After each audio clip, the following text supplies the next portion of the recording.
ప్రస్తుతం దేశవ్యాప్తంగా లోక్సభ ఎన్నికల వేడి కొనసాగుతోంది. ఈసారి ఎన్నికల్లో ఎలాగైనా గెలిచి తీరాలని ఎవరికి వారు విశ్వ ప్రయత్నాలు చేస్తున్నారు. ఎన్నికల్లో కూడా గెలిచి హ్యాట్రిక్ కొట్టాలనేది బీజేపీ భావిస్తే, మరోసారి బీజేపీ గెలిస్తే రాజ్యాంగం సైతం మారిపోతుందంటూ కాంగ్రెస్ ఆందోళన వ్యక్తం చేస్తోంది. తమను గెలిపించాలని కోరుకుంటోంది.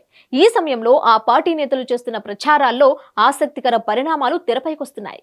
ఈ క్రమంలో తాజాగా ఖర్గే తీవ్ర భావోద్వేగంతో చేసిన వ్యాఖ్యలు వైరల్ అవుతున్నాయి. లోక్సభ ఎన్నికల సమయం సమీపించింది. ప్రచారంలో భాగంగా కాంగ్రెస్ పార్టీ అధ్యక్షుడు మల్లికార్జున ఖర్గే తన సొంత జిల్లా గుల్బర్గాలో పర్యటించారు. ఈ సందర్భంగా ఆయన తీవ్ర భావోద్వేగానికి గురయ్యారు. ఆ సమయంలో ఖర్గే చేసిన వ్యాఖ్యలు ఇప్పుడు చర్చకు దారితీస్తున్నాయి. ఇందులో భాగంగా ఈ లోక్సభ ఎన్నికల్లో కాంగ్రెస్ పార్టీ అభ్యర్థికి ఓటు వేయడానికి ఇష్టపడకున్నా తాను ప్రజల కోసం పనిచేస్తానని భావిస్తే కనీసం తన అంత్యక్రియలకైనా హాజరు కావాలని విజ్ఞప్తి చేశారు.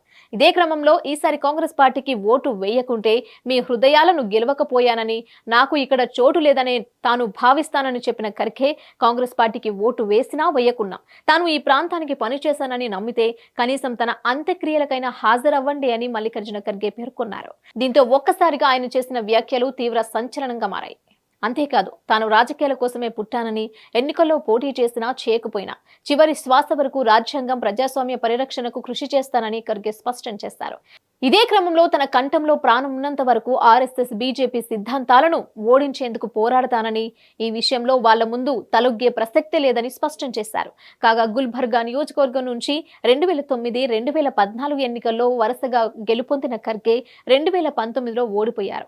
ఈ ఎన్నికల్లో ఆయన అల్లుడు దొడ్డమాని రాధాకృష్ణ ఇక్కడి నుంచి పోటీ చేస్తున్నారు. బీజేపీ నుంచి గత ఎన్నికల్లో గెలిచిన ఉమేష్ జీ జాదవ్ బరిలో ఉన్నారు.